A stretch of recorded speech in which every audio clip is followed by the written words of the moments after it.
Hace 3.900 millones de años, nuestro astro Sol, con su fuerza gravitacional, atrajo a un planeta intruso dentro de nuestro sistema planetario. Un astro de aspecto rojizo, de un tamaño tan colosal como Júpiter, que los sumerios llamaban Nibiru, el planeta de cruce. Un astro que se había formado en otro sistema solar se había infiltrado en el nuestro, invitado pues por nuestro Sol.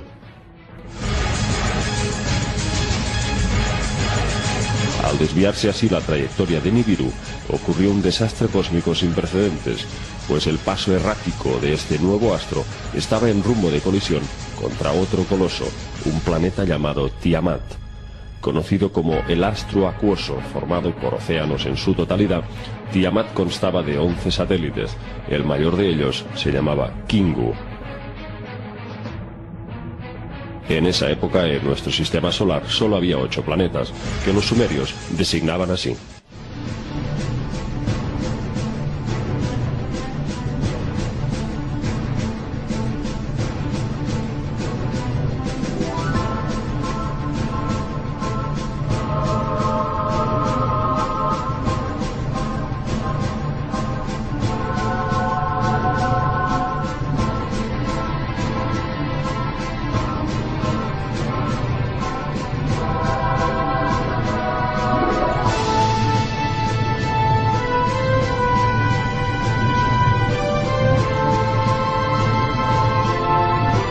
Al Sol lo llamaban Apsu. En los textos se relata cómo algunos planetas surgieron de otros cuerpos celestes más grandes y más complejos. Se dice que Anshar, Saturno, generó una nube estelar de la que surgieron Urano y Neptuno, los astros gemelos.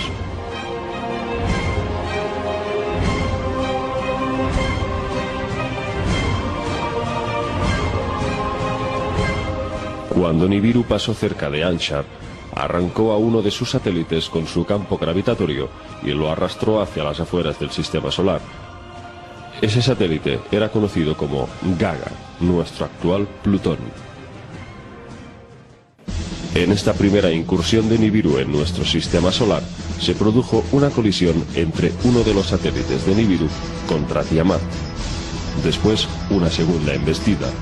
2 lunas de Nibiru terminan por agrietar a Tiamat.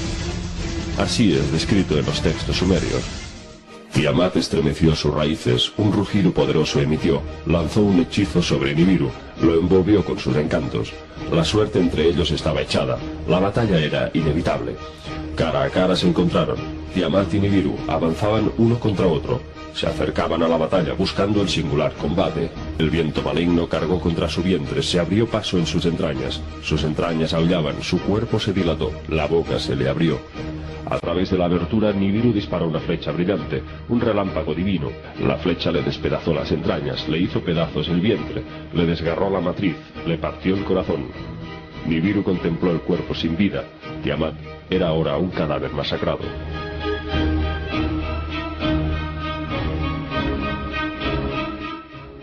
Pero no terminó ahí el castigo contra Tiamat. 3.600 años después, Nibiru regresaba otra vez hacia el sistema solar para cruzarlo nuevamente entre Marte y Júpiter.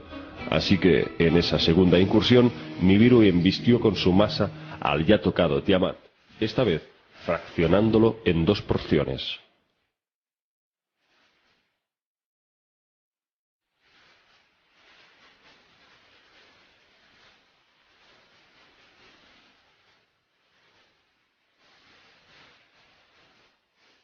El señor Nibiru volvió más tarde, se encaminó hacia ella, se detuvo a ver su cuerpo sin vida. Estuvo planeando en su corazón dividir hábilmente al monstruo. Después, como un mejillón, en 2 partes la dividió, separó el tronco de las partes inferiores, separó los canales internos de ella. Maravillado, contempló sus venas doradas. Pisando su parte posterior, el señor cortó completamente la parte superior. El viento norte, su ayudante, a su lado llamó. Que se llevara la cabeza cercenada, le ordenó al viento que la pusiera en el vacío. El viento de Nibiru se cernió pues sobre Tiamat, barriendo sus chorreantes aguas. Nibiru disparó un rayo. Al viento norte le dio una señal. En un resplandor, la parte superior de Tiamat fue llevada a una región desconocida. Con ella también fue exiliado el encadenado Kingu, para que fuera compañero de la parte seccionada.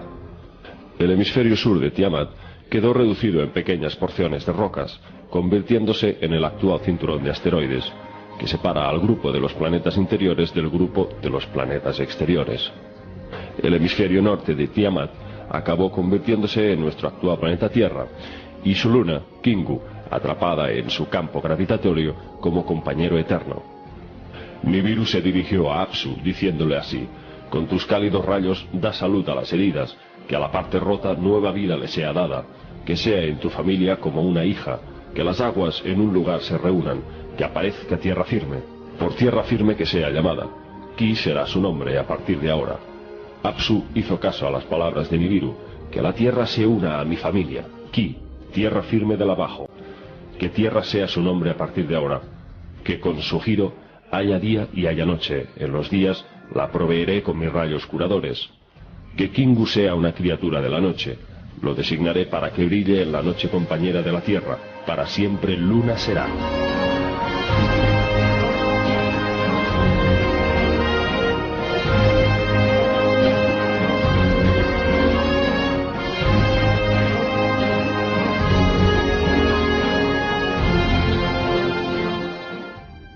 Los Anunnaki contaban un año nibiruano como un Shar, lo que en el tiempo terrestre equivaldría a 3600 años, justo lo que tarda Nibiru en dar un giro completo en su órbita intrusiva alrededor de nuestro sistema solar. Pero esos 3600 años, para los Anunnaki en Nibiru, solo habría transcurrido un año.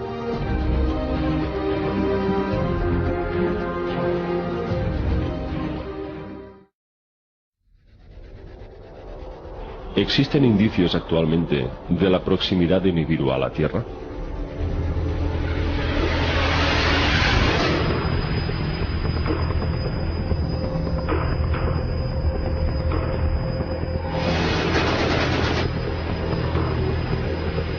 ¿Qué sabe la NASA sobre este planeta? ¿Existe una conspiración para encubrir la llegada de Nibiru y silenciar a la población del inminente cataclismo que ocasionaría su paso? La verdad es que varios fenómenos anómalos están aconteciendo actualmente en la Tierra. En primer lugar, el llamado fenómeno de los dos soles.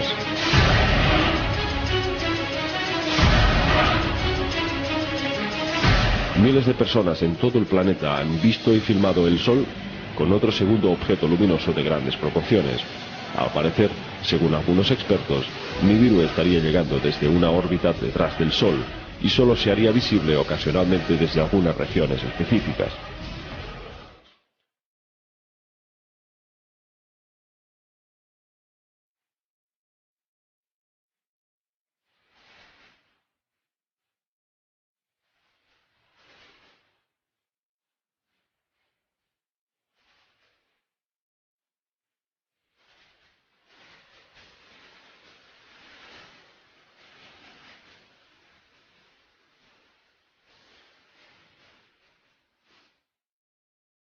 En segundo término, en los últimos años, se viene produciendo un fenómeno sonoro llamado The Hum. Extraños sonidos se están reportando en todas partes del mundo.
Algo desconcertante parece estar ocurriendo en las alturas. Sonidos metálicos parecidos a turbinas o compresores se han podido grabar en todas partes. Hay muchas teorías, pero nada demostrado. Algunos postulan que podrían ser vibraciones procedentes del centro galáctico, Otros abogan por el posicionamiento de una nave estacionaria en la estratosfera, y algunos se aventuran a considerar que podrían ser brechas dimensionales o puertas estelares que se estarían abriendo debido a las masas de energía fotónica que recibimos del centro galáctico, al que hasta el 2012 nos vamos alineando. El sonido guarda un cierto parecido con las amenazantes trompetas apocalípticas del film de Steven Spielberg, La Guerra de los Mundos. ¿Acaso estos fenómenos aparentemente aislados guardan algún tipo de relación con la llegada de Nibiru? Solo es cuestión de tiempo descubrir la verdad.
La llamada tríada de dioses sumerios la encabezaba Anu, el soberano monarca y máximo mandatario del planeta Nibiru.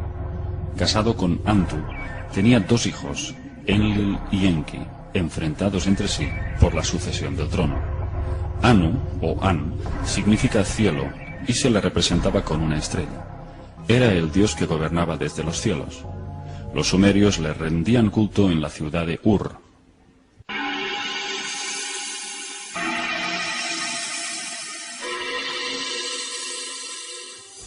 Enlil, segundo hijo de Anu, era el dios supremo de Sumeria, tras sustituir a su padre. Conocido como el dios de las tormentas y el viento, su naturaleza era la fuerza y la violencia.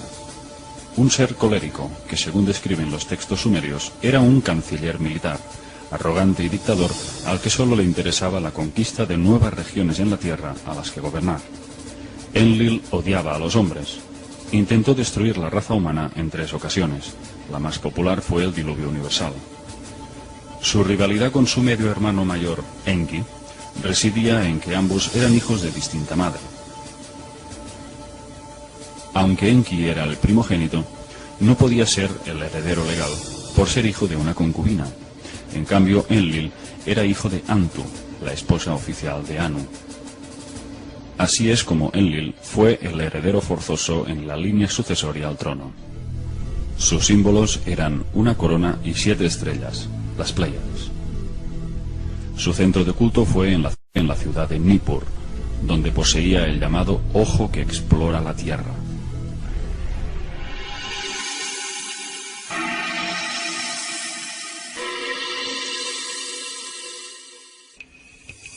dios sumerio de las aguas, la fertilidad y la sabiduría, guardián de las leyes divinas, Enki era un científico e ingeniero con grandes conocimientos sobre ingeniería genética, a través de la cual diseñó y creó al ser humano, manipulando el ADN para mejorarlo a través de diversos intentos. Era el único dios sumerio que podría considerarse benéfico para la humanidad. Se distinguía por su sabiduría y filosofía espiritual. Fue quien impartió el conocimiento al hombre antiguo. Ofreció sus enseñanzas en la agricultura, la astronomía, la astrología, y era un gran ingeniero marítimo, capaz de reconducir ríos, canales y cauces, o crear grandes embalses para provisionar de agua a los pueblos sedientos. Como creador del hombre, Enki sentía una especial devoción por la humanidad. Sus intenciones y esfuerzos se volcaron en mejorar la calidad de vida en la Tierra, y en más de una ocasión arriesgó su propia vida para defender a los pueblos de la Tierra del ataque de otros dioses que querían aniquilar la humanidad por medio de armas devastadoras.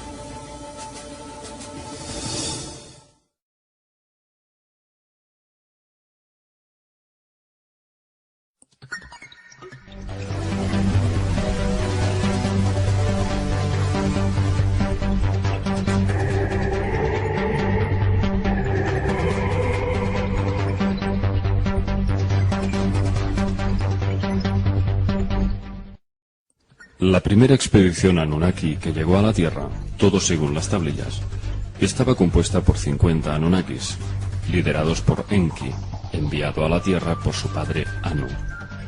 El motivo de esta visita no era otro que el de establecer un puerto espacial en el Golfo Pérsico, para construir una refinería y realizar grandes extracciones de oro y minerales. Los Anunnaki se enfrentaban a una grave crisis en el ecosistema y atmósfera de su planeta Nibiru.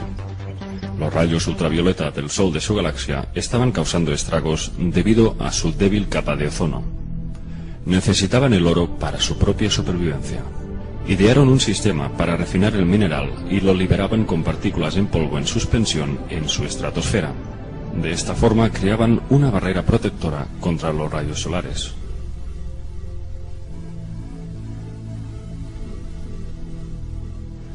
Gracias a su avanzada tecnología, descubrieron grandes yacimientos de oro bajo las aguas del Golfo Pérsico.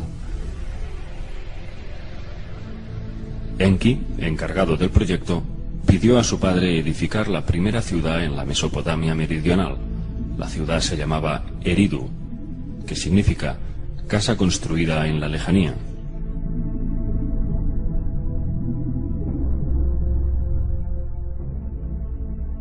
Estaba emplazada al lado de las aguas del Golfo Pérsico para la extracción de oro. Pero el plan no tuvo éxito. Después de un sinfín de dificultades técnicas en este sistema de minería acuática para extraer el oro desde el mar, el soberano gobernante de Nibiru asume el fracaso de la misión y viaja hacia la Tierra para trazar un nuevo sistema, trayendo con él a su hijo Enlil. Anu le otorga a Enlil el control de la misión terrestre y relega al decepcionado Enki hacia nuevas extracciones de oro en el sudeste de África, donde habían descubierto grandes yacimientos. Llamaron a esa región el Abzu, la fuente primordial. Con la llegada de Enlil al mando, descendieron un total de 600 Anunnakis más. El oro extraído de las minas africanas era transportado por vía marítima hasta Mesopotamia, y de ahí hasta Bat-Dibira, donde se fundía y refinaba en lingotes, tal y como mostraban los pictogramas en las tablillas. Efectivamente, se han encontrado estos lingotes de oro en algunas excavaciones en el Oriente Próximo. Según las tablillas, los Anunnaki fundaron un total de 7 bases operativas en la Mesopotamia meridional. Después de Eridu, la siguiente fue Bat-Dibira, que significa lugar brillante donde el mineral se finaliza. Era pues un centro metalúrgico de fundición donde se refinaba el oro. Laraak, viendo el brillante fulgor. Era una ciudad, como su nombre indica, que cumplía la función de baliza. Emitía luces para guiar y facilitar los aterrizajes de las lanzaderas espaciales. Sipar, ciudad pájaro, era un puerto espacial equipado con una pista de aterrizaje. Shuru-Pak, el lugar del supremo bienestar, era el centro médico liderado por Ninhursag, hermanastra de Enlil y Enki. Nippur, que significa el lugar terrestre de Nibiru, era el centro de control de la misión, al frente del cual estaba Enlil. En el centro de Nippur, según describen los textos, había una cámara luminosa que llamaban Duranki, el enlace cielo-tierra. Era pues el centro de transmisiones con el cual se comunicaban con su planeta natal Nibiru y con los transbordadores espaciales que orbitaban la Tierra, los Igigi.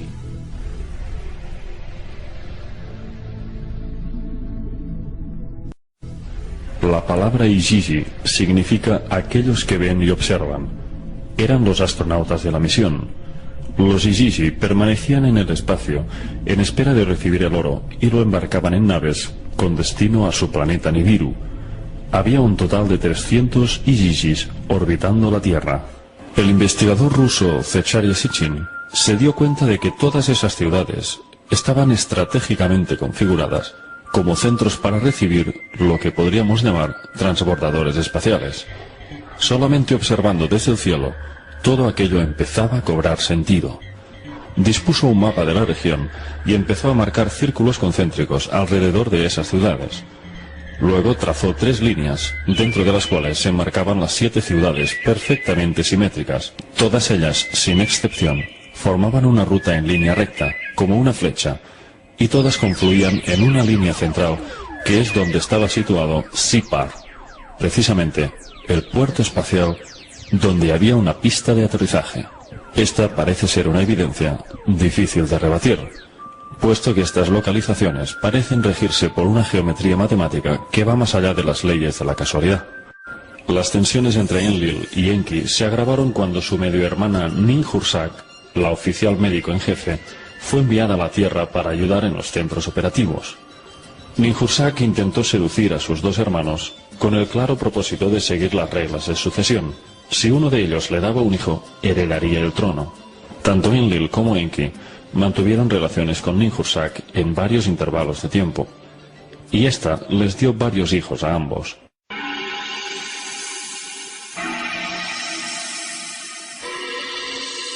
Mientras Enki seguía al mando de las extracciones de oro en las minas del Apzu africano, los mineros empezaron a comunicarles su descontento por las pésimas condiciones que tenían que sufrir bajo aquellas asfixiantes minas. Nosotros somos astronautas, no mineros esclavos, se quejaron una y otra vez. Cuando Enlil acudió a las minas en una inspección rutinaria, estalló la revuelta. Los mineros Anunnaki organizaron un motín, quemaron sus herramientas y se dirigieron en tropel hacia la casa de Enlil. Se desató una violenta reprimenda y todos gritaron que ya no volverían a las minas.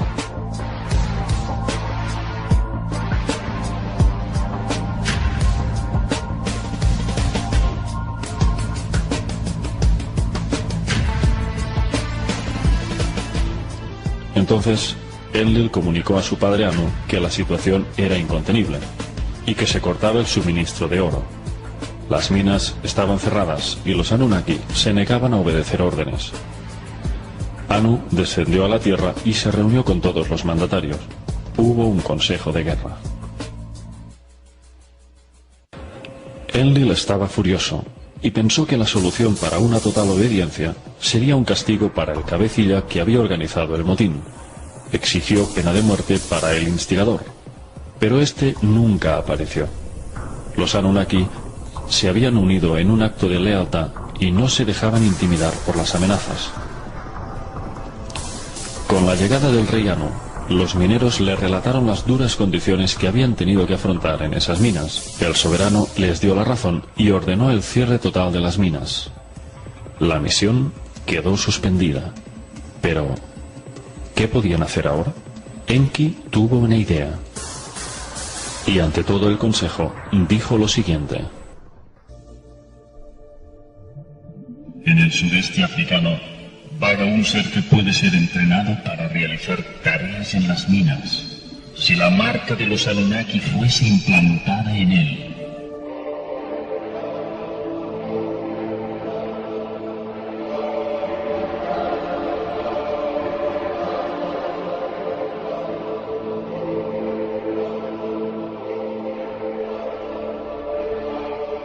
Enki se estaba refiriendo al Homo erectus. Enki proponía crear un híbrido realizando un cruce de genes de ambas especies. Se había propuesto desafiar la evolución natural y alterar las leyes de la vida con un experimento cuyas consecuencias no podían prever en aquel momento. Debido a que la situación requería un plan inmediato, el Consejo aprobó la idea y le dijo a Enki: Crea un Lulu y deja que sufra el yugo de los Anunnaki.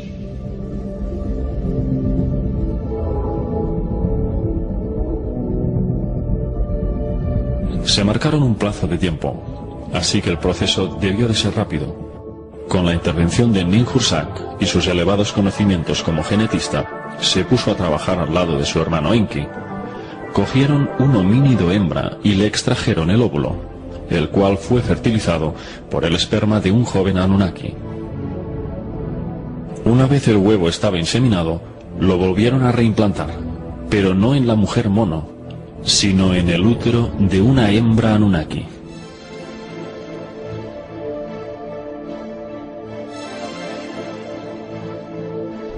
Cuando surgió la criatura, Ninhursag la cogió en brazos y la alzó en el aire exclamando: Lo he creado, mis manos lo han hecho.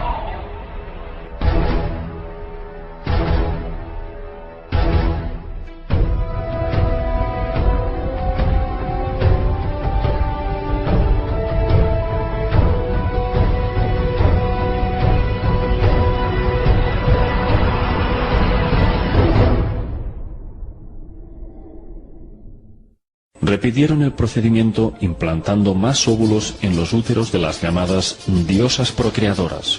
Lo hacían en fases de 14 inseminaciones y cada vez les procuraban 7 machos y 7 hembras. El trabajador primitivo empezó a trabajar en las minas, aunque aquella primera versión de hombre tenía una capacidad mental muy limitada y en algunos casos insuficiente incluso para saber manejar las herramientas correctamente. Además, no tenía la capacidad para reproducirse y sus vidas eran muy cortas, en comparación a los Anunnaki, que tomaban un misterioso alimento de la vida que les permitía vivir periodos extremadamente largos. Enki decidió mejorar su experimento y se encerró en los laboratorios biológicos de Eridu para perfeccionar al Homo sapiens y hacerlo más listo y más longevo. Esta vez, Enki usó su propio esperma y creó a un nuevo ser. Lo llamó Adapa. Era un hombre con mayores habilidades que los anteriores híbridos, mucho más inteligente, pero dotado además de la capacidad para reproducirse. Aquello fue un insulto para Enlil, pues consideraba que Enki había violado todas las leyes, ya que se le había autorizado para crear esclavos de mano de obra, no seres capaces de procrearse. Enlil no podía soportar la idea de que el hombre pudiera algún día llegar a ser demasiado numeroso y terminara por ser una amenaza para ellos. Una vez que Anu fue informado de la nueva creación de Enki, se levantó del trono y gritó: Deja que me traigan a Adapa ante mí. El gran soberano estaba inquieto por las maravillas que había escuchado de esta versión mejorada del Homo sapiens. Quería comprobar en primera persona cuáles eran esas cualidades de las que hablaban. Una nave espacial estaba dispuesta para embarcar a Adapa hacia Nibiru, pero antes del viaje, Enki tuvo miedo de que intentaran exterminar a su criatura, y le advirtió con estas palabras: Adapa, tú irás ante la presencia de Anu, el gobernante. El camino al cielo tomarás. El rostro bondadoso de Anu, ellos te mostrarán. Mientras te pones delante de Anu, cuando ellos te ofrezcan el pan de la muerte, tú no deberás comerlo. Cuando ellos te ofrezcan el agua de la muerte, tú no deberás beberla. Cuando Adapa llegó a Nibiru y se postró frente al soberano, éste quedó impresionado por su inteligencia. Recitaba versos y poesías que Enki le había enseñado. Anu estaba asombrado. No podía creer que aquel ser primitivo tuviera una mente tan desarrollada. Entonces, cuando Adapa terminó de hablar, Anu se dirigió a sus consejeros y les preguntó qué debían hacer con él. Y tomaron un veredicto. Fascinados por sus encantos, querían que Adapa se quedara en Nibiru. De modo que le ofrecieron el agua y el pan de la vida, lo cual le daría la inmortalidad para permanecer con ellos en su mundo. Pero una vez le sirvieron el pan y el agua, Adapa rechazó tomarlo, siguiendo el consejo de Enki. Así fue como Adapa regresó de nuevo a la tierra, sin haber sido obsequiado con la vida eterna. Una vez en la tierra, Adapa fue ordenado sumo sacerdote de Eridu, la ciudad de Enki.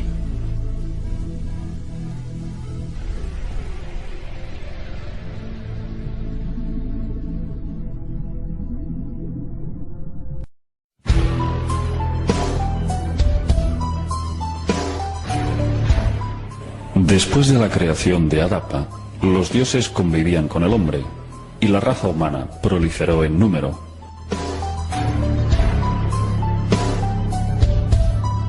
Los Anunnaki exigían más esclavos primitivos para sus tareas, pero poco a poco dejaron de utilizarlos como mineros y se fueron olvidando de las extracciones de oro, para convertir al hombre en un sirviente para todo tipo de tareas. Los dioses les enseñaron a cultivar campos, a recitar poesías y a danzar y cantar para ellos.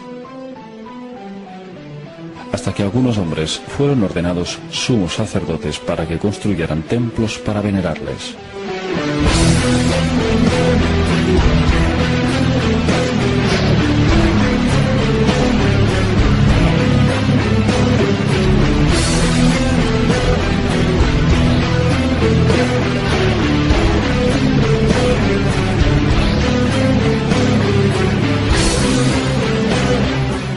Cada Anunnaki alimentaba su egocentrismo fundando una ciudad propia para ser venerado como un dios.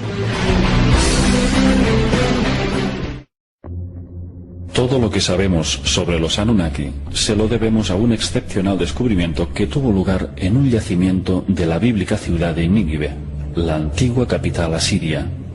Fue en el siglo XIX, en las ruinas del palacio de Asurbanipal, donde encontraron una biblioteca con los restos de 25.000 tablillas de arcilla con inscripciones cuneiformes, que nos relatan con detalle cómo esta civilización extraterrestre llegó a la Tierra hace 445.000 años y creó genéticamente al ser humano hará unos 300.000 años.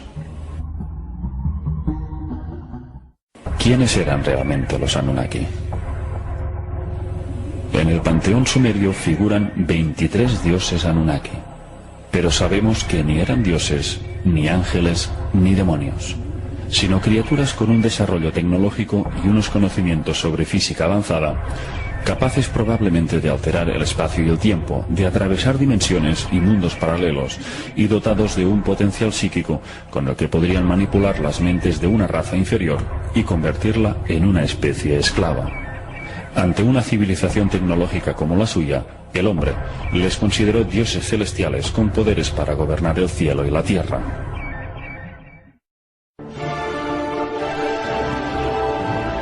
Las tablillas sumerias no hablan de criaturas etéricas, sino de seres biológicos, de carne y hueso. Los Anunnaki eran una raza guerrera, arrogante y con unos instintos de conquista y poder insaciables.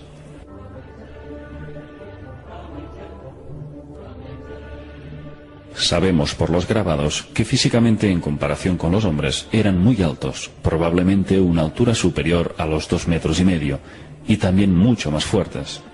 Se les representa como grandes manipuladores genéticos capaces de crear vida artificial y con conocimientos psíquicos muy elevados para jugar a ser dioses, creando religiones como sistema de control de la población, para confundir y generar guerras y disputas entre los pueblos de la Tierra.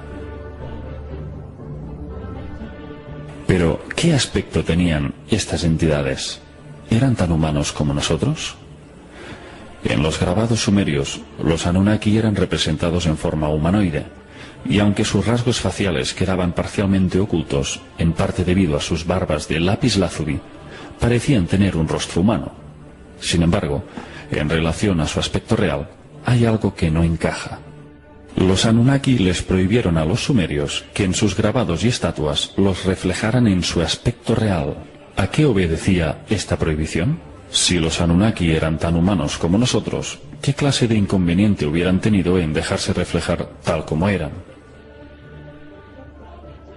En Babilonia denominaban a los Anunnaki Sir, que significa dragones o gran serpiente. De hecho, el propio Enki pertenecía a una estirpe familiar llamada la Hermandad de la Serpiente, ya que su madre, la concubina Nanu, era descendiente de esta sangre. El símbolo de Enki eran las dos serpientes enroscadas del caduceo. Este símbolo podría encerrar hasta 3 tipos de significados. La primera interpretación sería la naturaleza reptiliana de estos seres, una posibilidad cada vez más aceptada por investigadores de todo el mundo, en vista de que prácticamente todas las culturas antiguas de la Tierra fueron creadas por dioses serpiente llegados de las estrellas. La segunda interpretación sería que, debido a que las dos serpientes guardan una estrecha similitud con la cadena del ADN humano, sería todo un sello distintivo para decirnos que ellos nos crearon, algo así como un copyright que viene a recordarnos quién es el fabricante de nuestra raza.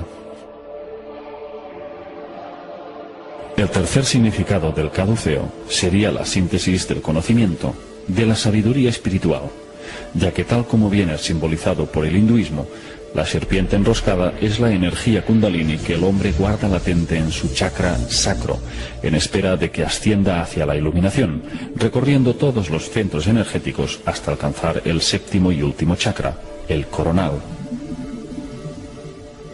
En el Oriente Próximo se encontraron varias estatuillas de dioses sumerios, claramente de aspecto reptiliano.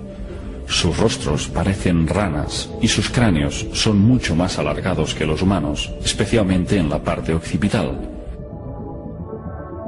De hecho, ya se han encontrado calaveras en Sudamérica, supuestamente pertenecientes a los antiguos Anunnaki.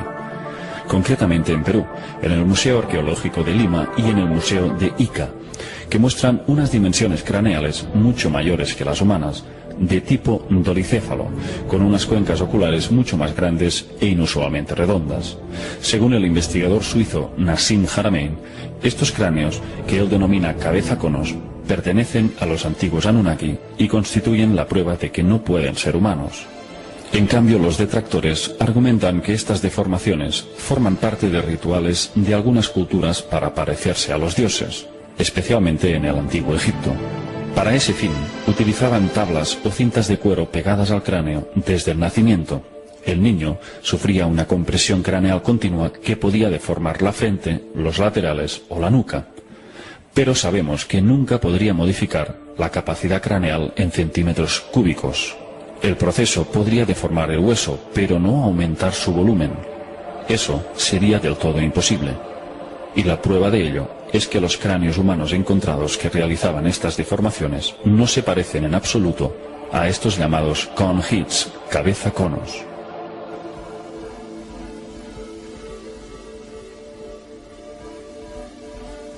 El mayor tamaño de cráneo humano que se tiene conocimiento alcanzaba unos 1980 centímetros cúbicos. Sin embargo, algunos de estos misteriosos cráneos alcanzaban un tamaño de unos 3.200 centímetros cúbicos, una diferencia importante. Aparte de este detalle, estos cráneos poseen un 15% más de ancho en sus órbitas oculares, y la perfecta simetría de sus lóbulos descartaría cualquier presión mecánica externa. Estaríamos hablando, pues, de seres que no se corresponden al hombre de Neandertal, ni el de Cromañón, ni al Homo erectus, pero mucho menos al Homo sapiens. En esta representación vemos lo que podría ser el verdadero aspecto de un Anunnaki.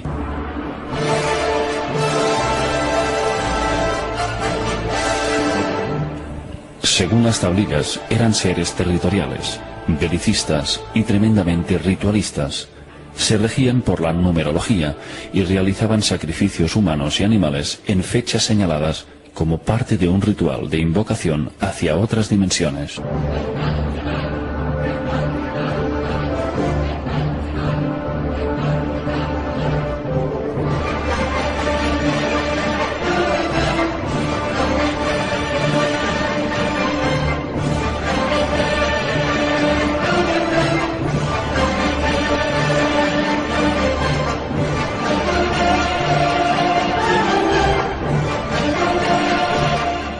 Durante sus ceremonias sometían a los sacrificados a todo tipo de vejaciones, siguiendo un patrón parecido a los rituales adámicos. Les hacían comer y beber excrementos y les torturaban hasta el límite de sus fuerzas, para generarles un estado de pánico total. De este modo obtenían una energía de la que se alimentaban. Circulan ciertas teorías de que bajo un estado de pánico estos seres se beberían la sangre del sacrificado para absorber el estallido de adrenalina que con el miedo se propagaría por el torrente sanguíneo, y eso les produciría un gran placer.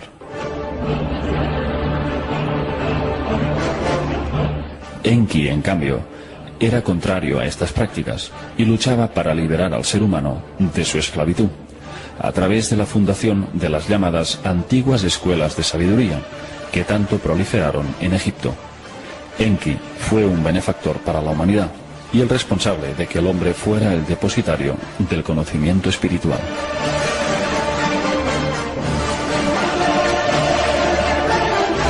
Fuimos visitados en el pasado y posteriormente creados genéticamente por una raza de reptiles humanoides.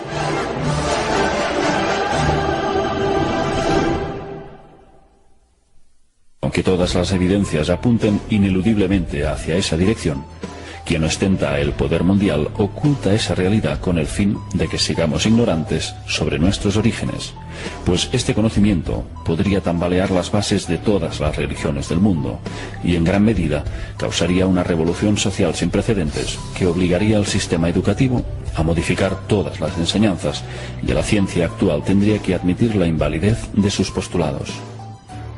Entre el 10 y el 14 de abril del 2003, en plena invasión de Irak, el ejército de los Estados Unidos saqueó el Museo Nacional de Antigüedades de Bagdad y robó grandes cantidades de figuras, tesoros y tablillas que nos hubieran revelado mayores detalles de la conexión reptiliana de los Anunnaki. El 80% de los 170.000 objetos que albergaba el museo fueron robados y destruidos. Durante el saqueo, un incendio en la Biblioteca Nacional de Bagdad destruyó archivos de incalculable valor.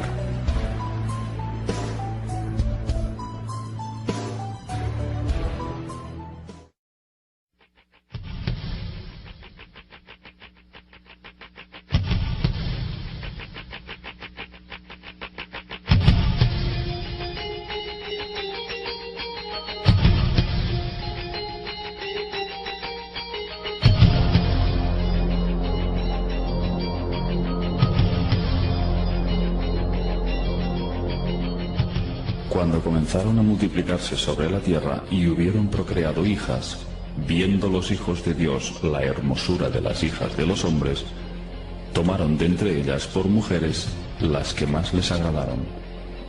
Libro del Génesis.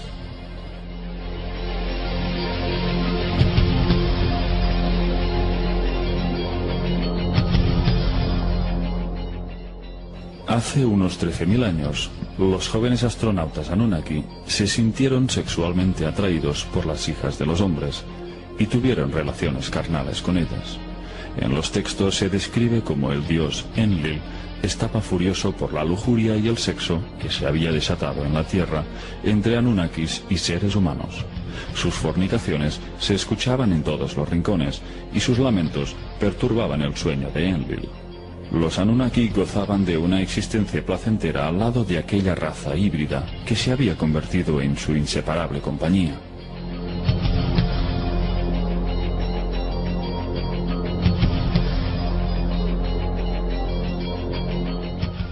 Enlil entró en cólera, hastiado por la dependencia que sus congéneres sentían por los humanos. Impotente al no poder controlar la situación, exclamó: «Destruiré al habitante de la tierra que he creado y lo echaré de la faz de la tierra».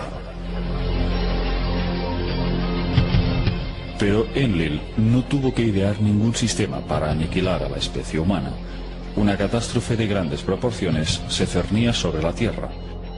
Los planes de Enlil se verían materializados pronto y llegarían en bandeja, sin tener que hacer nada. El clima de la Tierra estaba cambiando y se perfilaba una nueva era glacial. Las cosechas se diezmaban, el frío era cada vez más gélido y las lluvias escaseaban. El hambre se extendió por toda la tierra, y los dioses Anunnaki, por mandato de Enlil, no ofrecieron ninguna ayuda. Enki proclamaba piedad para los pueblos hambrientos, pero la crueldad de su hermano imperó con mano firme.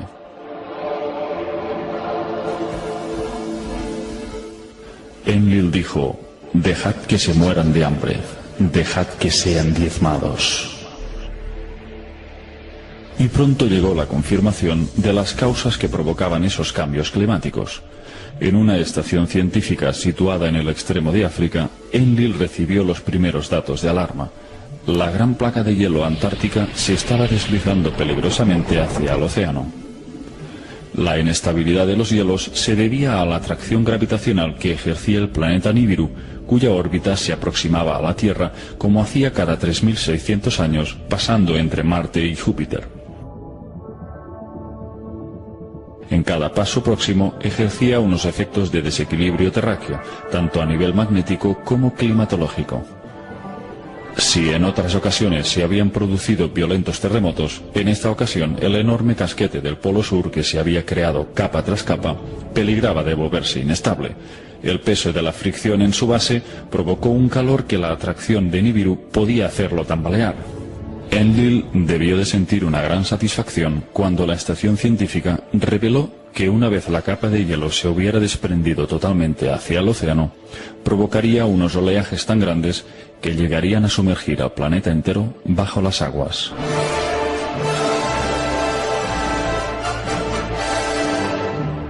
Aquel peligro inminente quedó confirmado por los Igigi que orbitaban la Tierra. Entonces se decretó una asamblea excepcional en la que acudieron todos los mandatarios Anunnaki para trazar las pautas a seguir. La gran convocatoria tuvo lugar en Sipar, el puerto espacial. Enlil comunicó cuáles habían de ser las directrices. Ordenó que se guardara estricto silencio para que ningún ser humano supiera nada de la catástrofe que se cernía. De este modo, se lograría la total aniquilación del ser humano en el planeta. Por supuesto, Enki protestó enérgicamente y se opuso a obedecer sus órdenes, pero ante la furia creciente de Enlil, finalmente cedió y prometió guardar total silencio. Al mismo tiempo, se preparaban varias naves para partir. Los Anunnaki tampoco sobrevivirían al desastre si permanecían en tierra firme. Su plan consistía en esperar el momento exacto para abandonar el planeta y dejar que las aguas arrasaran toda forma de vida.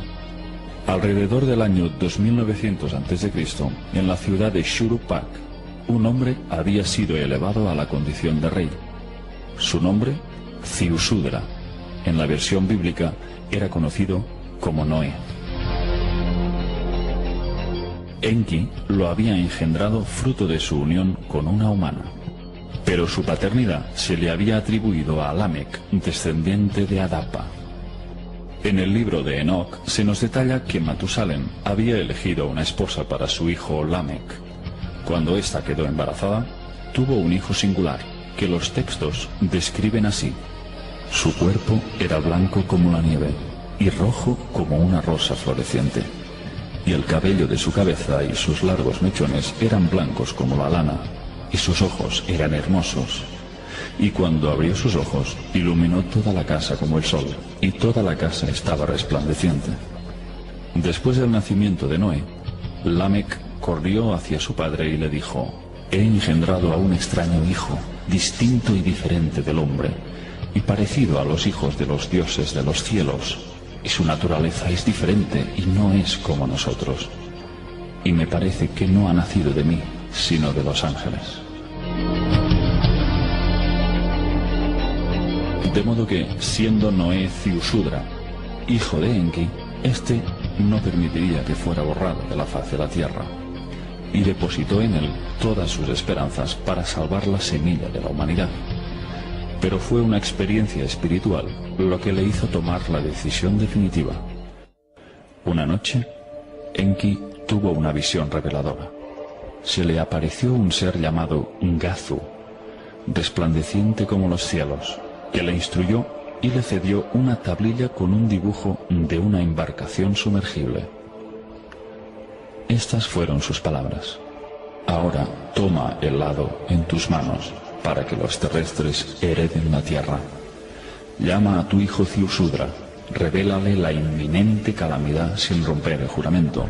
Dile que construya una embarcación que pueda soportar la avalancha de agua, una embarcación sumergible, semejante a la que te muestro en esta tablilla, que se salven él y su familia, y que lleve también la simiente de todo lo que sea valioso, sea planta o animal. Esa es la voluntad del Creador de todo.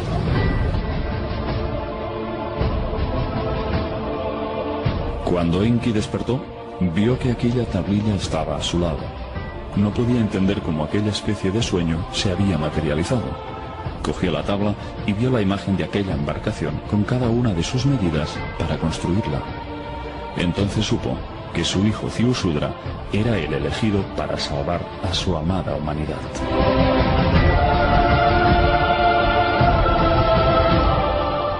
Enki entró en acción y lo hizo de una forma indirecta y sutil, penetrando en lo más hondo del subconsciente de Ziusudra, a través de sueños en los que le dio las instrucciones pertinentes para construir aquella arca que los tenía que salvar. Una noche, Enki se acercó hacia las estancias donde dormía Ziusudra y le habló a través de una pantalla de juncos. Estas fueron sus palabras: abandona tu casa, construye una embarcación, renuncia a tus posesiones, salva la vida. El aparejo tiene que ser muy fuerte, la brea fuerte y espesa para que no entre el agua. Que sea una embarcación que pueda darse la vuelta y caer para sobrevivir a la avalancha de agua. Construye la embarcación en 7 días, reúne en ella a tu familia y a tus parientes.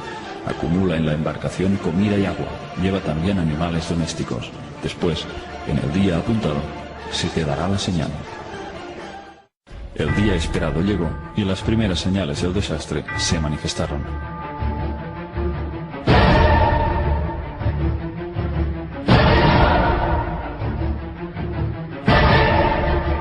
Esta es la narración literal de los textos sumerios. Con el resplandor del amanecer, una nube negra se levantó por el horizonte. La luz de la mañana se convirtió en oscuridad, como si la sombra de la muerte la velara. Después se oyó como un estruendo de truenos y los cielos se encendieron con los rayos.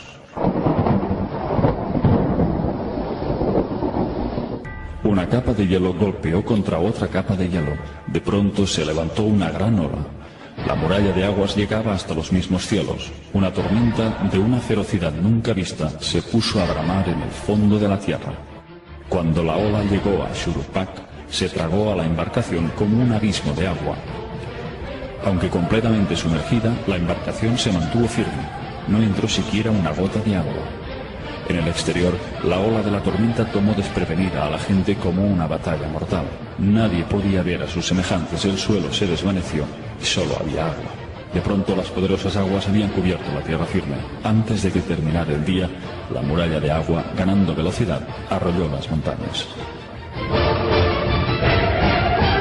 Los Anunnaki observaban la dramática escena desde las alturas, a bordo de la nave espacial que se elevaba en los cielos. Todos pudieron ver cómo se extinguía la vida. En ese momento les embargó el dolor de un profundo arrepentimiento. Todos los Anunnaki se dieron cuenta de cuánto habían amado a la Tierra y a la humanidad.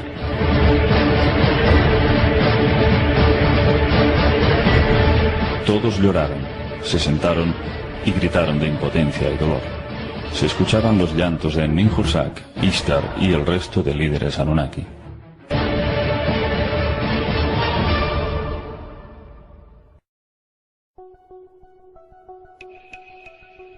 Después de 40 días, las aguas descendieron y los Anunnaki comenzaron a tomar tierra. Sus naves bajaron sobre el monte Ararat, ya que sus picos fueron los primeros en emerger de las profundidades.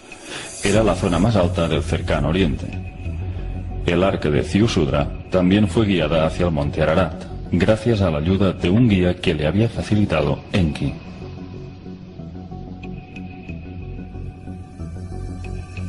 Cuando aterrizó la nave de Enlil, este vio llegar a Ziusudra con su embarcación hacia el monte. Enlil estalló de ira al ver que la semilla de la humanidad se había salvado.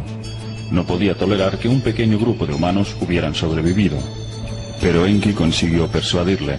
le hizo razonar el hecho de que todos los Anunnaki necesitarían el servicio y la ayuda del hombre para reconstruir el nuevo mundo. Entonces Enlil bendijo a Ziusudra y a sus hijos, y les dijo: procread y multiplicaos, y volved a llenar la tierra.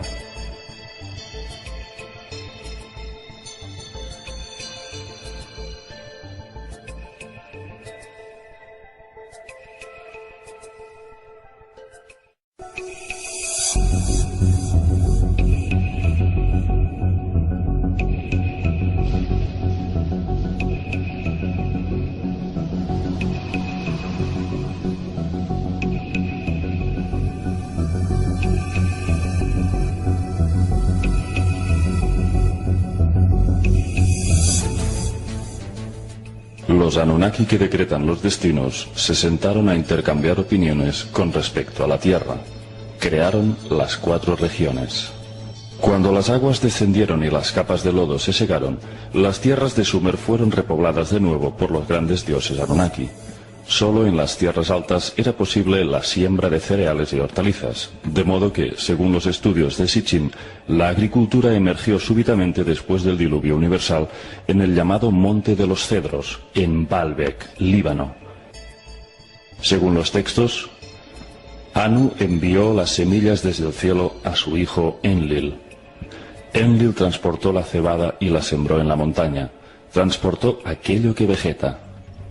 Ante las infinitas posibilidades que les permitía esta segunda reconquista de la tierra, pudiendo partir desde cero, los hermanos rivales Enlil y Enki dividieron la tierra en 4 regiones, pero no solo para gobernarlos ellos mismos, sino sus respectivos descendientes. Un sorteo extraordinario arrojó el siguiente resultado. Enlil y sus hijos heredarían Asia y Europa. Enki y su clan gobernarían África.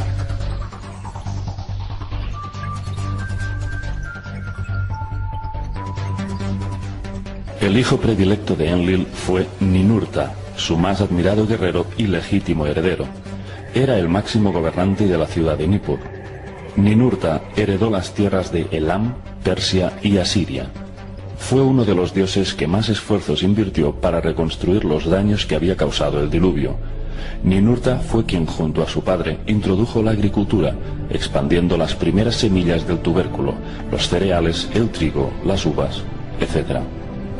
Y proporcionó la primera herramienta para trabajar la tierra, el arado. Pero fue Enki quien, viendo al hombre sufrir en los campos, quiso facilitar sus arados, introduciendo a los primeros animales de carga. Según los textos, Enki creó a las criaturas vivientes más grandes y los toros reemplazaron a las personas como tiradores del arado. Debido a que el diluvio había causado serios daños en los ríos Tigris y Éufrates, fue Ninurta quien construyó represas en las montañas, cavando nuevos canales para los ríos y haciendo drenar el exceso de aguas. Tales fueron los esfuerzos de Ninurta por reparar los daños y reconstruir al nuevo mundo, que los expertos encontraron un texto llamado Las hazañas y proezas de Ninurta, en donde se describe cómo el afamado dios, fruto de su exceso de movilidad, estrelló su aeronave contra las montañas, un pequeño accidente del que salió ileso. Durante miles de años, Ninurta fue venerado por la humanidad como el dios que nos había enseñado a labrar la tierra. Otro hijo de Enlil fue Nannar, o también llamado en acadio el dios luna Sin. Era representado como un anciano con cuernos y barba. Su símbolo era una luna creciente. Era el dios lunar masculino. Nannar fue un dios benévolo, que heredó Sumer y todas las tierras que se extendían hacia el oeste, hasta el Mediterráneo. Nannar se encargó de reedificar las ciudades antediluvianas que habían sido arrasadas por las aguas. Las reconstruyó desde sus mismos cimientos, creando a su vez otros nuevos asentamientos. Nannar tuvo 2 gemelos, Inanna y Utu, que tuvieron una gran repercusión en la llamada Guerra de los Dioses, que pronto se desataría entre los Anunnaki. Inanna, o en acadio, Ishtar, era la diosa del amor y la guerra. La guerra, aunque tenía 7 templos de veneración en Sumeria, el mayor de todos era en la ciudad de Uruk. Inanna era una diosa guerrera conocida por sus insuperables habilidades de lucha. Su ferocidad y crueldad en el campo de batalla la convirtieron en una diosa temida por hombres y dioses. Prácticamente invencible, su sed de conquista la llevó a protagonizar cruentas guerras contra el clan de Enki. El hijo más pequeño de Enlil fue Ishkur, también llamado Adat en acadio. Se le representaba subido a un toro y portando rayos en sus manos, de forma muy parecida al dios griego Zeus. Ishkur heredó las tierras del noroeste, el Asia Menor y las islas del Mediterráneo. De ahí, su realeza se extendió con el tiempo hasta Grecia. Siendo Enki soberano de África, repartió el dominio de sus áreas entre sus hijos. Su hijo primogénito y heredero legítimo fue Marduk, que significa hijo del monte puro, pero a su vez Marduk es también el nombre babilónico de Nibiru, que Enki le puso en honor a su planeta de origen. Marduk se había convertido en el hijo favorito de Enki, ya que había aprendido con maestría todos sus conocimientos científicos y astronómicos. Además, era un guerrero implacable, pero carecía de la nobleza de su padre y era incapaz de contener la ira y la sed de conquista. Sin embargo, esa actitud no impidió que Enki tuviera una relación de estrecha armonía y amistad con su hijo. Enki le cedió todos sus poderes políticos, científicos y morales y confió plenamente en sus capacidades de liderazgo, hasta el punto de que gracias a sus heroicas hazañas se convirtió en dios de Babilonia.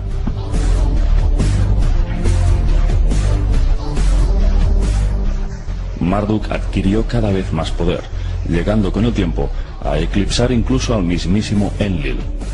Cuando Babilonia se convirtió en la capital de Mesopotamia, Marduk rebasó todos los límites del poder y fue nombrado Dios Supremo de Babilonia y de las 4 regiones de la tierra.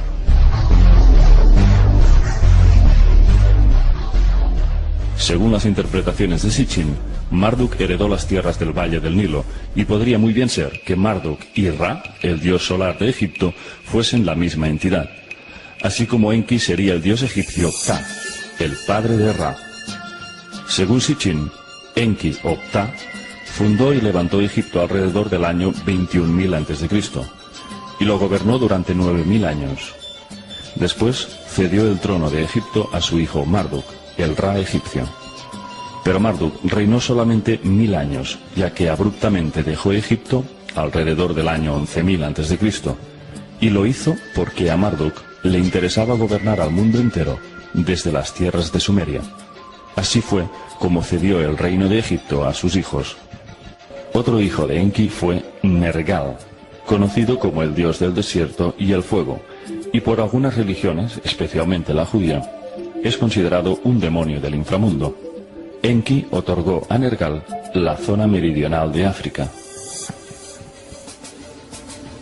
El siguiente hijo de Enki fue Gibil, dios del fuego, que aprendió las artes de la metalurgia y era conocido como un dios sabio, cuya mente impenetrable era la más amplia de todos los dioses. Gibil gobernó el norte de la zona meridional y asumió el control de las minas africanas. Otro hijo de Enki fue Dumuzi. Era conocido como el pastor o dios de la fertilidad. Dumuzi estuvo casado con la diosa Inanna y fue el 5º rey de la dinastía de Bad-Dibira. Dumuzi heredó la meseta de pastos del Sudán. La cuarta y última región que faltaba para repartirse entre los Anunnaki fue la ciudad de Tilmun, emplazada en la península del Sinaí. Un punto clave en el establecimiento Anunnaki y eje central de todas sus misiones terrestres. Tilmun significa tierra de los misiles. Era un gran puerto espacial de donde partían sus naves. Algunos expertos describen a Tilmun como una puerta estelar o una escalera al cielo, aunque también es definida como la zona sagrada o la morada de los dioses, por lo que se deduce que albergaba una tecnología espacial capaz de transportar a los dioses hacia otros mundos o a su propio planeta de origen, Nibiru. Todos los humanos que fueron escogidos para ascender hacia la morada de los dioses pasaron por Tilmun. En relatos bíblicos y sumerios se describe el ascenso a los cielos de Enoch en Merudanki, Adapa o hasta de Ziusudra. En todos ellos se describe un proceso parecido, y es que 2 seres divinos les acompañaron hacia el viaje estelar.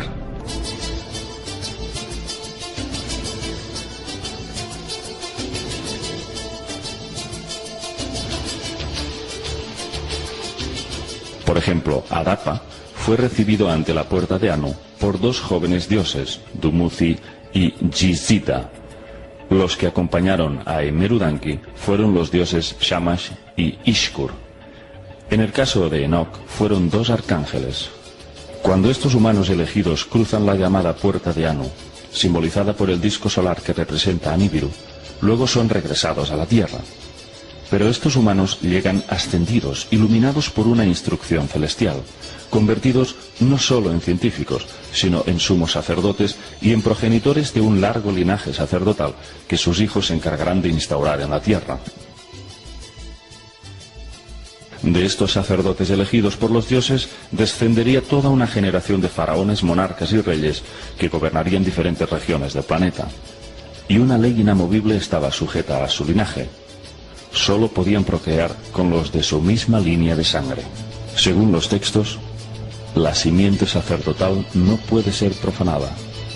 También sabemos que esos humanos elegidos y convertidos en sacerdotes y faraones eran en realidad híbridos de los dioses Anunnaki.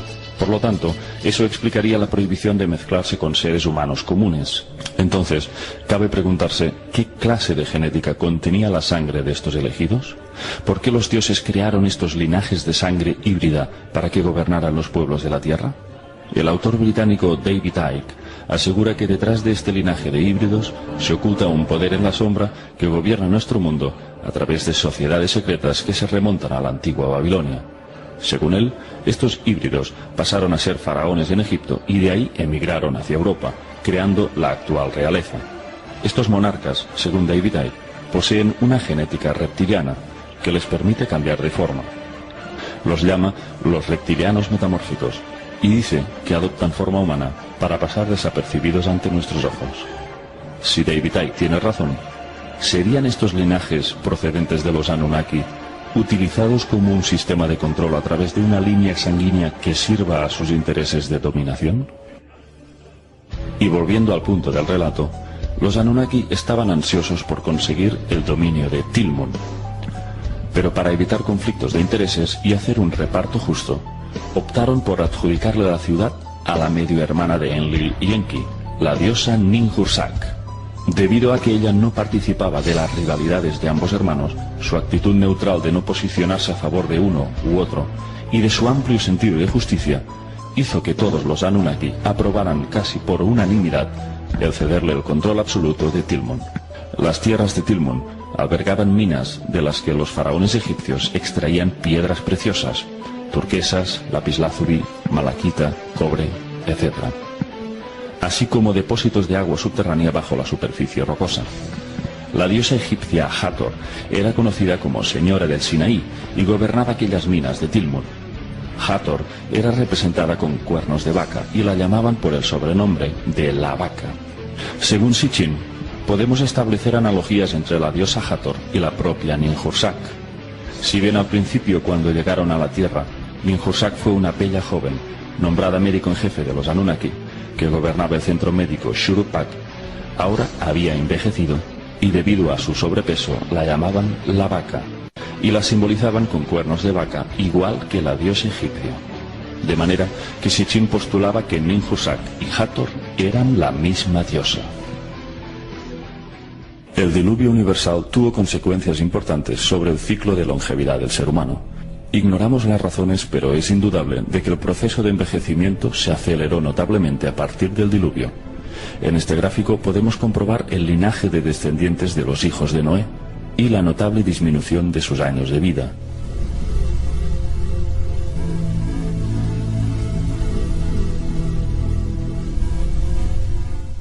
¿A qué se debió este proceso degenerativo?